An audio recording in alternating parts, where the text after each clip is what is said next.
I would like to reiterate what Chief Barrera said. We have more than adequate staff for tomorrow and keeping the city keeping the city safe tomorrow night. In addition to that, I just want to make mention of some key things.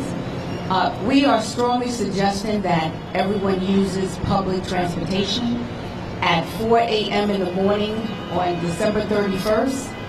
This area from 38th Street to 59th Street, 5th to 9th Avenue will be shut down to vehicular traffic. In addition to that, 2 subway egresses will also close at 4 a.m. and that's 42nd and 7th Avenue and 47th Street and Broadway. So please, in addition to that, do not bring any large items. We don't want to see alcohol, no lawn chairs, no large bags, backpacks, and please, under no circumstances, think that you can leave any personal property at the entry point and it'll be there. We're not inventorying or storing any items, so please take heed to our message. Do not bring any items that are prohibited into the area. In addition to that, we will have ambassadors, officers, that will escort anyone that lives in the area, has business in the area, or attending any event. Naturally, you should have the proper, credentials to show that you have reservations or that you live in the area, license, things of that sort. In addition to that, we're going to have our partners from Times Square Alliance, Tom Harris. A little later, he'll speak about the requirements because now we've scaled down to about 15,000 that are going to be allowed into the viewing areas. Tom's going to speak about those requirements regarding vaccinations. I'll now turn it over to Chief Martine Matarazzo, and she'll speak about our counterterrorism overlay. Thank you. Thank you, Chief Holmes. So as in years past, the Counterterrorism Bureau will conduct a screening of spectators as they are allowed to enter into the frozen zones in the different access points. Here, spectators should expect to go through a multi-layered screening process, including but not limited to magnetometers, explosive trace detection machines, heavy weapons, and explosive detection canines. The inner and outer perimeter of this event will be protected by many of our other assets. Some you will see, and some you will not see, including plainclothes observation teams, bomb squad response teams, radiation detection teams, vaporwave canines, drone detection, and sand block trucks from the NYPD as well as sanitation. We will also be monitoring approximately 1,000 cameras within the vicinity from the NYPD as well as our private stakeholders. The NYPD will also be coordinating, as always, with our city, state, federal, and local law enforcement partners, including the FDNY, Office of Emergency Management, Sanitation, New York City Sheriffs, Homeland Security, and Marshals. We will be working with them in the field side by side, as well as at our Joint Operations Center.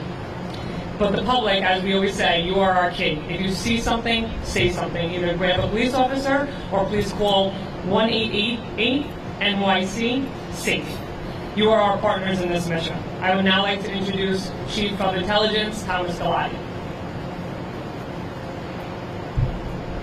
Good afternoon, everybody. So, as the police commissioner indicated earlier, there are no specific or credible threats to the New Year's Eve event or any other events that are going on throughout the city. Even though there are no current threats, we must keep in mind that New York City remains a target to foreign terrorist organizations and homegrown violent extremists. They've targeted New York before, and they inspire to do it again. Because of that, we will be monitoring all the threat streams with many of our federal partners, the FBI Joint Terrorism Task Force, the Department of Homeland Security, many of which will be on the ground here, but also monitoring virtually and through joint operation centers through the city and other locations. In addition, you already heard a lot about how there's going to be a robust police presence throughout here. Some you'll see and some you won't. But in addition to that, you're going to be seeing police officers throughout most of the hotels and the venues throughout Times Square.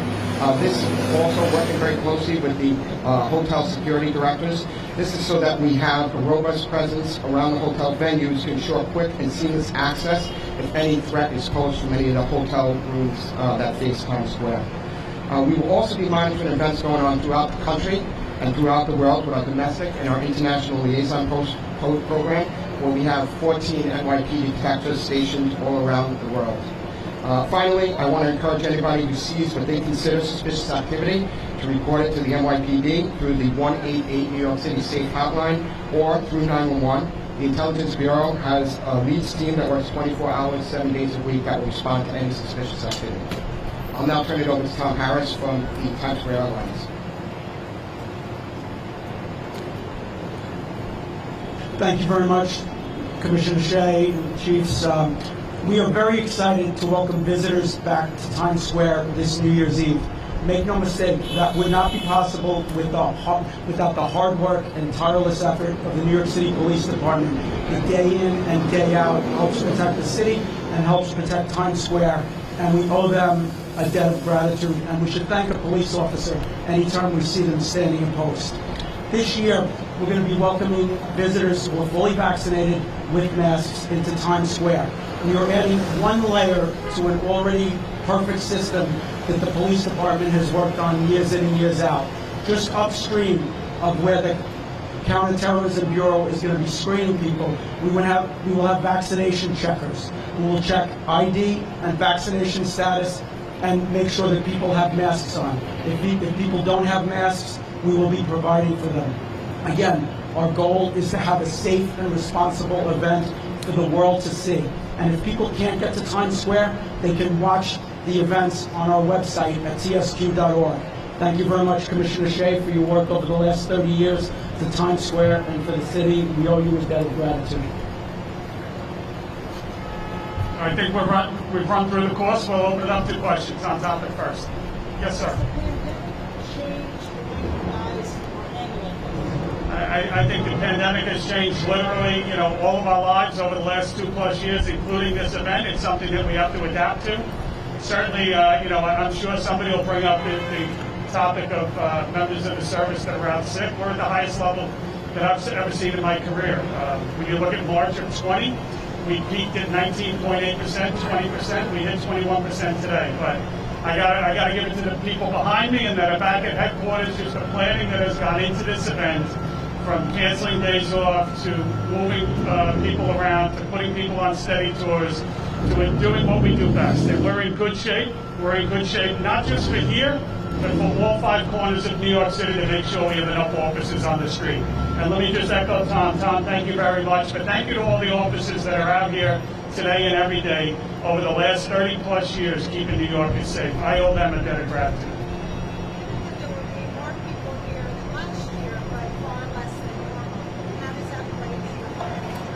I think I took a selfie with a lot of you last year, standing in the middle of Times Square, and it was empty. Not something I want to see happen again. We're used to big crowds. We're going to be ready. It won't be as big as normal. We just ask everyone, plan accordingly. Tom, you're going to have the information on the website. We're going to echo that information. We're going to be blasting out on all our social media platforms. The best thing you can do is have advance notice of what's expected. You got to be vaccinated. You're going to have to wear a mask. You're going to get here early. As Juanita said, as with any year, you're not going to be drinking alcohol here. You're not going to have chairs. So just be forewarned. Get here early. We obviously scaled it down, but we anticipate a great kickoff to 2022.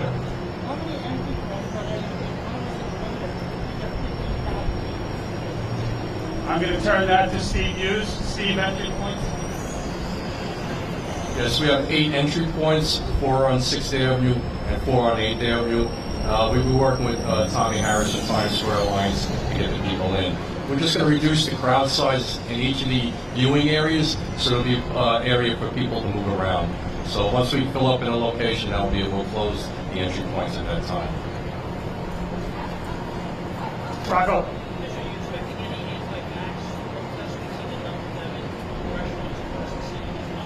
We've seen some of that lately. If it comes up, we'll deal with it. I mean, there's nobody better than the team here in Manhattan South in dealing with allowing people to exercise their constitutional rights to protest. We'll allow that tomorrow, as we do every day, but the show is going to go on. That's the key message. 21% as of today, yes, sir. At the peak in March of 20, April of 20, we hit 21%, but the good news is, and let's focus on that, it feels very different today than it did last year in the spring of 2020. When you look at the hospitalization rates, there is really literally no comparison. So when you look at the extent of officers that are sick and for how long, the hospitalization rates are nowhere near. It's 3 too many, but 3 is the number as of today. When you look at the mutating disease, when you look at the vaccines, thank God we're in a much better place. Last ones?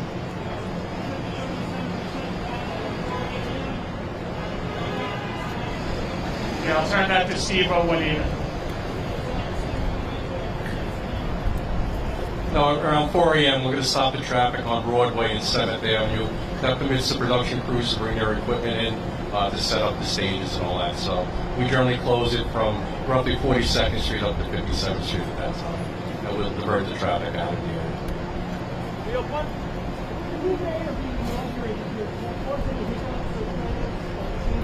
It's New York City. You expect the unexpected. It's going to be a great night. It's a great place for Eric to be sworn in.